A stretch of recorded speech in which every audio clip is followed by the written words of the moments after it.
Hi, I'm Bill Lockridge, owner of Cylinder&Slide, and we're introducing a new toolkit that you can take your Browning High Power or clone, Tissus, uh, SA35, Garçon, all the high power clones. You can take them apart completely to service them, clean them, lubricate them, whatever you need to do. So in the following video, I'm going to demonstrate each tool and how it works and how you use it to disassemble your high power. So first of all, I'd like to explain to you the tool set. Okay, to start off with, I'm going to explain to you which tools are which. This first tool is your screwdriver, which you can remove your magazine catch with. Now, you could remove your grip screws with this, but it's really a little too small, too narrow, and I would prefer that you find a proper screwdriver bit that fits the slot in your grip screws so you don't damage it. This next tool is a pusher, and it has the rubber ball on the end so you can push it easily. And the next tool is the same tool, a pusher, but it doesn't need the ball, as you'll see in the demonstration of the use. The next tool has a concave tip, and this concave tip fits the trigger pin so that you won't skip off and damage your gun when your frame when you're removing it. The next tool is simply a 1/16 inch roll pin punch, which is used to remove two different roll pins on the slide. This is simply a brass starter punch that you start the trigger pin moving with so that you don't damage your frame. And the next is a number 53 drill bit, which is used to remove the roll pin from the ambidextrous safety wing that is found on the Garçon and the Mark III Browning high powers.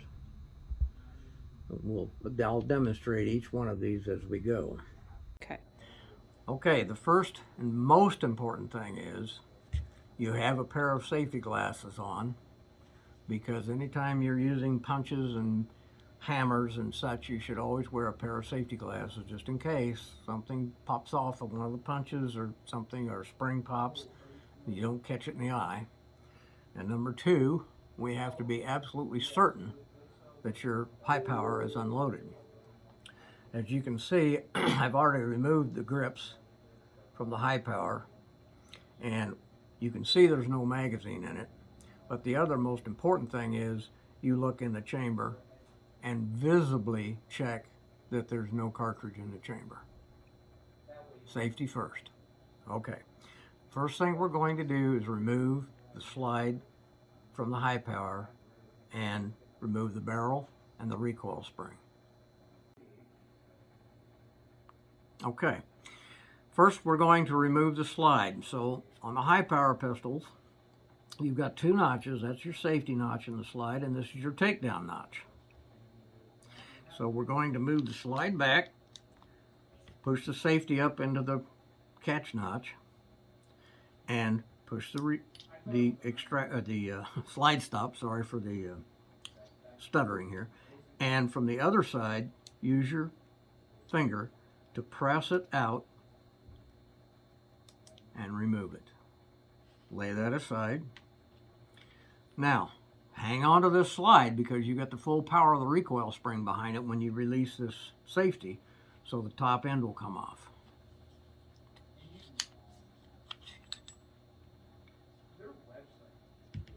And now we have the top end, which is commonly known as field stripping. Okay, first thing I want you to notice, this recoil spring guide. Be absolutely certain that you see the orientation. This flat has to go up, as it were, when you're holding the slide like this. You can install it 180 degrees off, If you do, and put the pistol back together, the first time you fire it, you will destroy this part. So be absolutely certain you orient this recoil spring guide exactly as you see it here, and when you take your gun apart first. Okay, so remember now, this is a powerful recoil spring, safety glasses on, and we're going to lay it down and pull back to release this from the barrel. Pull your recoil spring and guide out and set that aside. Then simply lift the barrel out of battery, lift up and out to the rear, and lay that aside. Okay, now we've got two parts we need, or three parts we need to remove. We need to remove the sear lever, which is this part right here. Now this is the Mark III style firing pin block, as the Browning Mark III's had. The SA-35 does not have this firing pin block. It has the Mark II Browning style sear lever. This is the Gerson, and it is an exact copy of the Browning High Power Mark III with the firing pin block. Okay, the first thing we're going to do is set, I have made a little wooden block here with a hole to punch the pins into and an offset, which I'll show you later, that'll fit the frame when we're removing the trigger pin. But this works just great for the high power to remove the roll pin for the firing pin block safety slash sear lever. Now this sear lever, because it has the firing pin block, has a little tiny spring underneath it about right here. So don't lose that spring, because if you do, you will have defeated the firing pin block.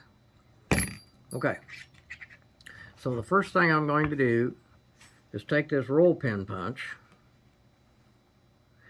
and now this is smaller than is required, or could be used with this. You could use a bigger one, but it'll work excellent, quite well, as long as you are gentle with it.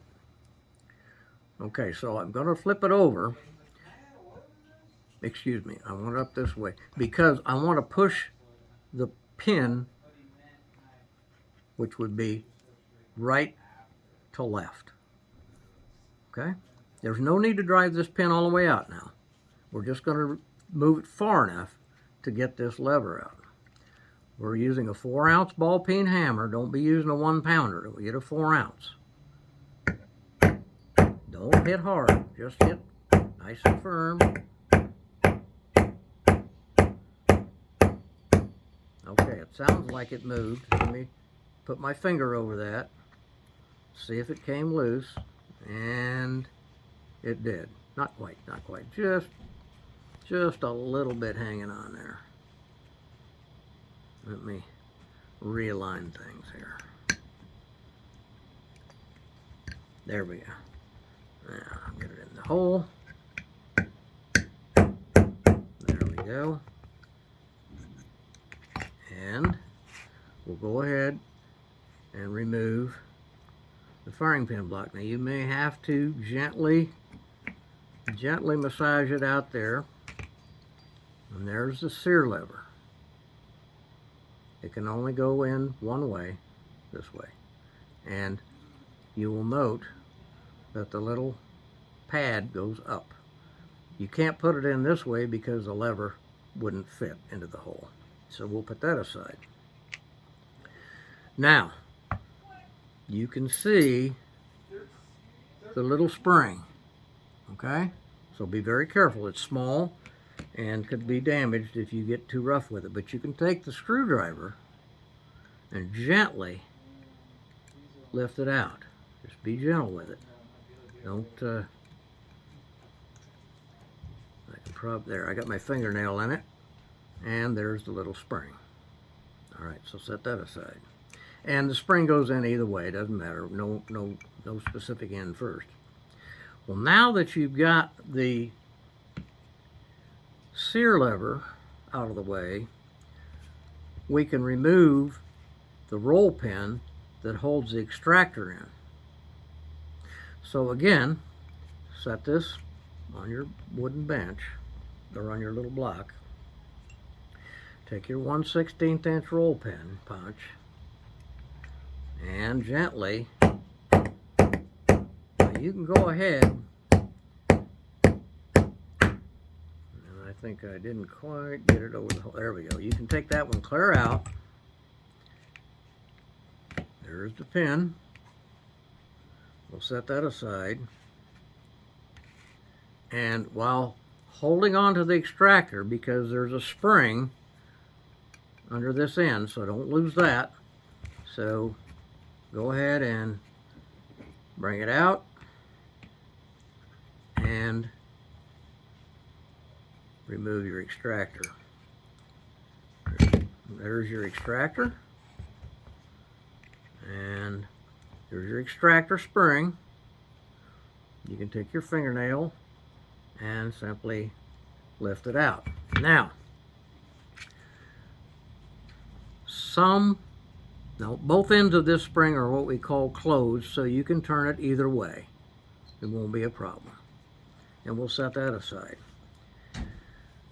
Now you've got these parts out, we can take the firing pin out, which is right here. So again, you can use the punch with the ball on the end. Now, again, be very careful with this, because this firing pin has a very powerful spring behind it, and it can really fly out of there. And don't try to stop the firing pin with your thumb, because when you do, it's going to hurt you.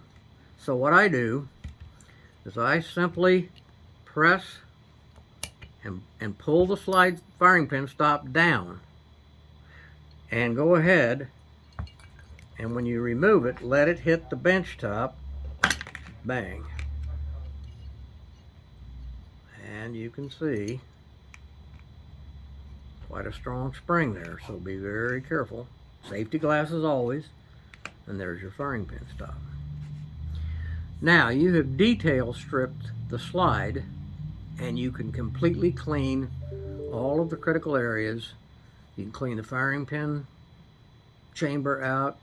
You can clean out the extractor slot. Now this extractor slot builds up a lot of gunk in it when you're firing. So how often should you do this? I'd say probably every 200 or 300 rounds you should clean the firing pin, or the extractor slot, because if you get so much gunk in there, then it will affect how the extractor operates, and it can get sticky and cause failures to extract. Okay, now we've completed that, and we'll set this aside. Okay, you see this little tiny roll pin? Can we see that little roll pin in the wing here, in this ambi wing? Okay, that is not 1/16 of an inch in diameter. It is smaller. If you try to punch that out of there with a 1/16 inch pin punch, you're going to ruin the ambidextrous wing. So don't do it. This is a number 53 drill bit, and you use the point of the bit on the top of the pin, and what that point does is help you stay aligned with that pin. So now I'm going to move it up, and I'm going to try to do this so I can see and you can see, and try to keep it as vertical as you can. Now gently, don't get crazy here. Go ahead and remove that pin completely. Just gently tap on it till the pin pops out. There we go. You can see this little tiny pin, so set it aside. And now pull the bit out and wiggle and remove the ambidextrous safety wing.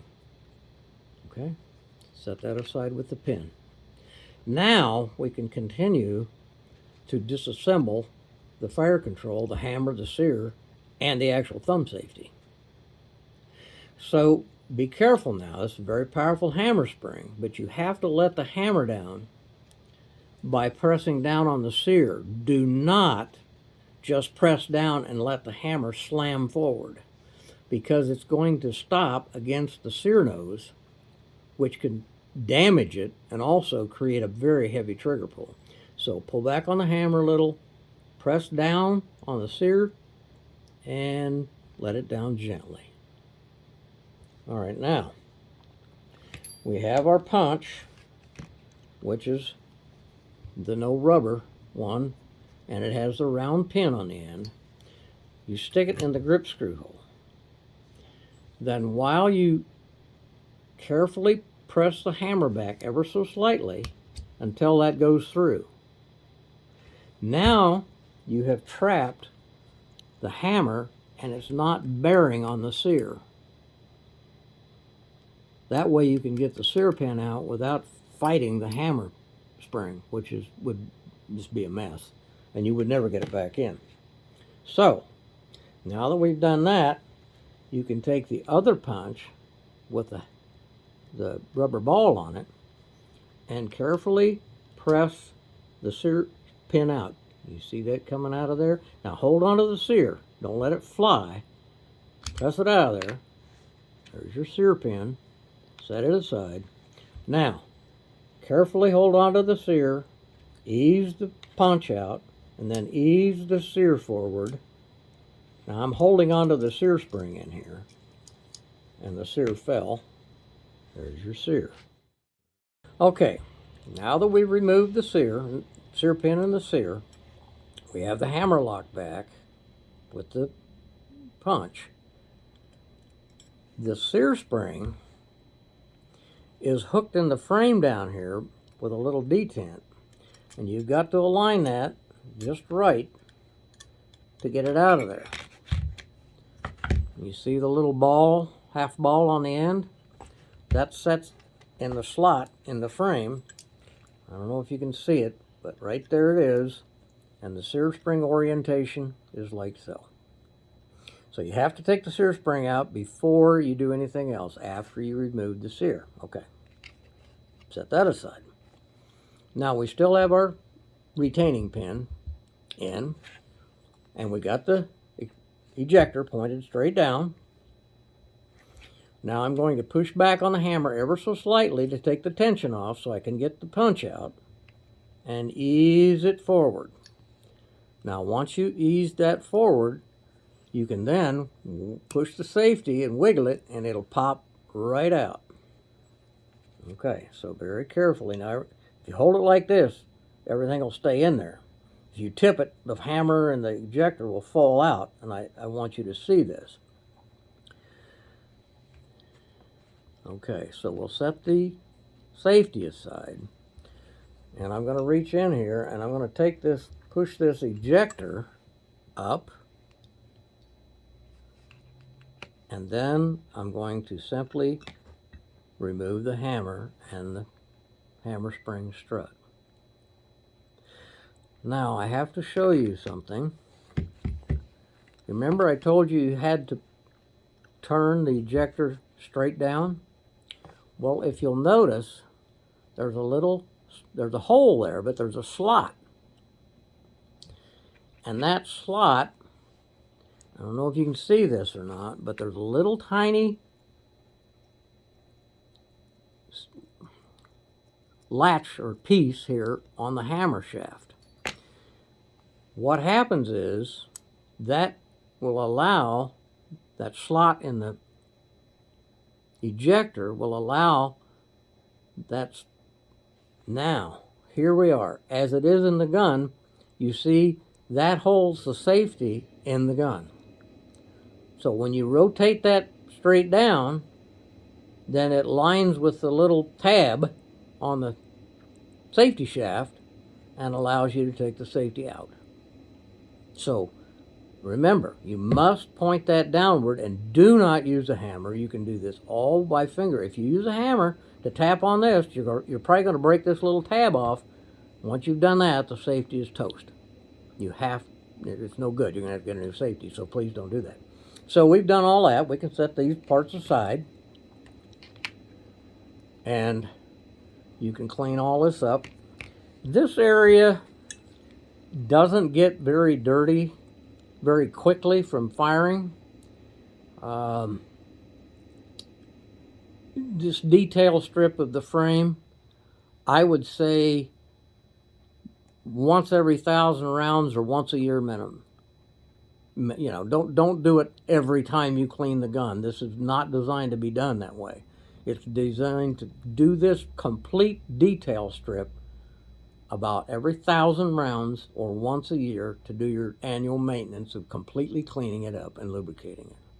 Now, this is a brand new Garçon pistol and it's full of oil. So anyway, yours probably won't be quite this dirty or quite this oily.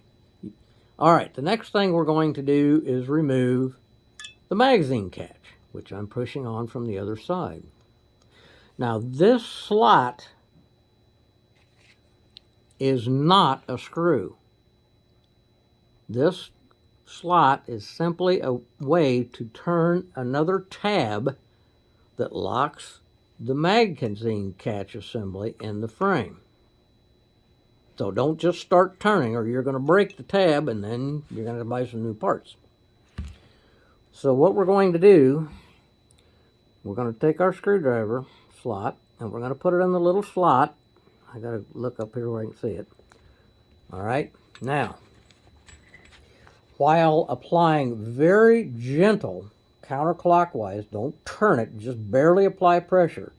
I want you to press the magazine catch out. Now remember, we're just going to apply very light pressure and turn it, push it. Now once you get to a certain spot with that little pressure on it, you can feel it, it'll turn. Don't have to apply any pressure, okay? All right, so we're going to completely remove that. Let me get it, I think I slipped off of it a little bit. There we go. All the way to the left, it stops. Now the magazine catch can now be removed from the frame. Now let me set the frame aside. You see the little tab in the slot here? Now to disassemble this, to clean it, now remember, glass is on, this is a spring. Now press in on this and very gently turn it until it lines up with the slot. You can see it coming right through the slot. And we can bring out the spring and the magazine catch lock. You see the tab? All right. You can see the slot here for the tab to get it out of the way. And then, of course, the slot in the top, when it's locked in the frame, the tab moves in just through this slot. You may not be able to see it, but there is a slot in the front of the magazine catch hole right here that tab goes into to keep it in the frame. Very simple. But remember, do not apply big pressure. Very light pressure. All right, so we're going to set all these parts aside now. Okay, now I've got a padded top here, which isn't ideal. So I'm going to move over on my desk to where this is on the solid part of the desk. The reason is you don't want any padding or anything that can flex and compress under this, because these trigger pins can be extremely tight. Okay, now we're going to remove this trigger pin. As you can see, it sticks out and it has kind of a pointed end on it on the right side. This pin always, this point always is on the right side. You always remove the trigger pin from right to left and install it from left to right with the pointy end of the pin toward the right side. And I'm talking right and left based on you pointing the gun downrange.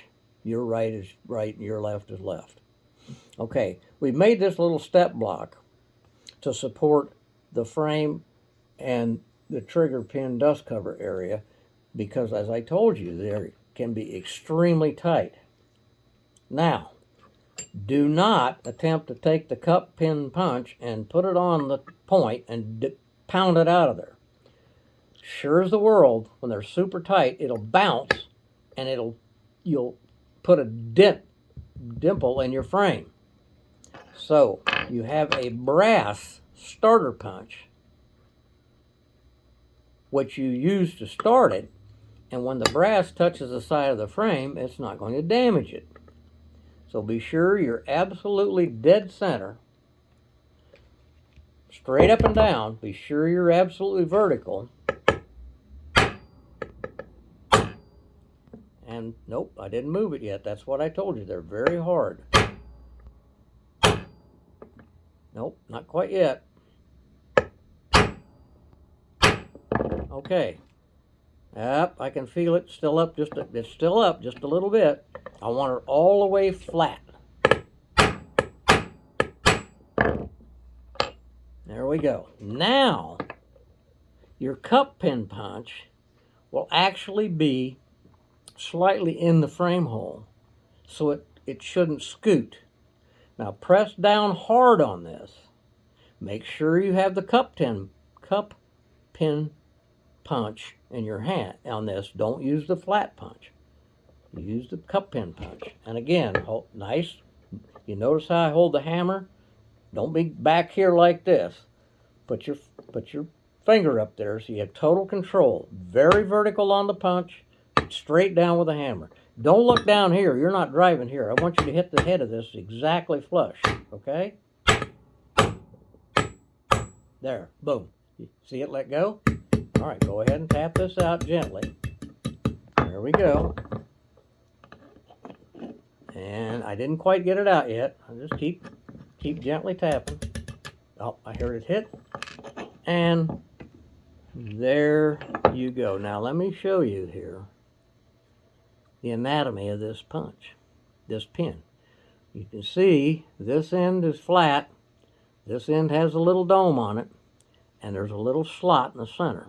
This slot is a slot that the trigger return spring clicks into to help hold it in the gun. But because these are so tight, it's kind of immaterial, but that's what it's for. So now we have gotten our trigger pin out. Now this gets a little complicated. You have this little sear lever, trigger lever. So once you begin to take the safety or the trigger out, you've also got on the Brownings and the Garson, you have the magazine disconnect in here. It's a little paddle. This little paddle on the back of the trigger, that's spring-loaded. Now I'll try to do this as best I can to let you see it, but it's rather difficult to do it blindfolded, is not seeing it. So what I do is, I kind of hold the trigger in the gun, a little sideways pressure, gently remove the punch. Now, you'll feel the trigger return spring kick in. So, there's only one way you can do this. You have to pull the trigger to the rear and start the trigger return pin, which if you look here, you can see the little tip of it sticking below the frame. I moved it back off of its ledge down. Now, you can rotate the trigger slightly forward. I'm going to have to, I push with my fingers back here. Now, okay. Can you see that I have the trigger nose and the spring below? Okay, now, the only way you can get it out of there is you have to push this spring-loaded pad, which is the magazine disconnect. You have to press it forward enough to allow you, we're going to just go ahead and let that fall out. Don't worry, I'll show you how it fits in. Now, you rotate the trigger down and out. Again, okay, I picked it up now above the frame again. I got this out of there by pushing it back and unlatching. Now you have to push, looky, you see it coming down and backwards, okay? Now you're going to have to push this little thing forward, this plunger. try to show it to you here. That plunger, you have to push it forward, or backward, I should say. You can actually use the trigger to do this. You can actually push the trigger back and try to I'm going to struggle here a little bit because it's very difficult to do this. Okay, we've gotten the little trigger lever out. This is tricky. And you have to bring this, you can actually take this plunger, it won't come out because it's pinned in there, so you have to press on it while you pull downward and get the back of the trigger out. And then you have to kind of press on it to get the nose of the trigger out. It's very kind of, see, I'm bringing it out the side here. Boop. You just got to play with it a little bit. Just be gentle. Don't scratch your frame. All right, so now that comes out. And here we go. Here's your magazine disconnect plunger. Here's your trigger return spring. And this magazine disconnect plunger will not come out of the trigger because it is pinned in right here. You don't ever take that out of there. Just leave it alone. You don't need to. So let me show you how the trigger lever works. The trigger lever has a round circle on it which corresponds to this round hole. So when it's in the gun,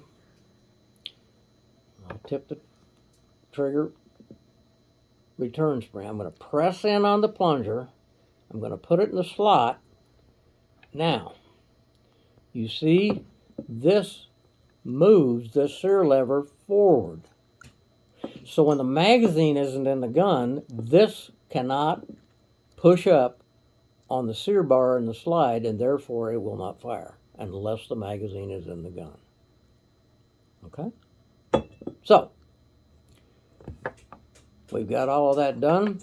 You can clean out your trigger, use some kind of air or blow, one of those pressurized scrubbers, whatever, because this area in here does get quite dirty sometimes, depending upon the type of ammunition you're using and how much powder residue there is.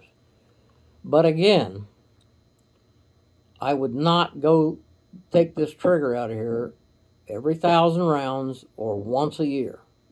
Now, if you're shooting, thousands of rounds, eventually what can happen is this can get so much oil and powder residue and such where this trigger lever will not move, and it won't reconnect with the sear bar in the slide, and therefore it won't fire reliably.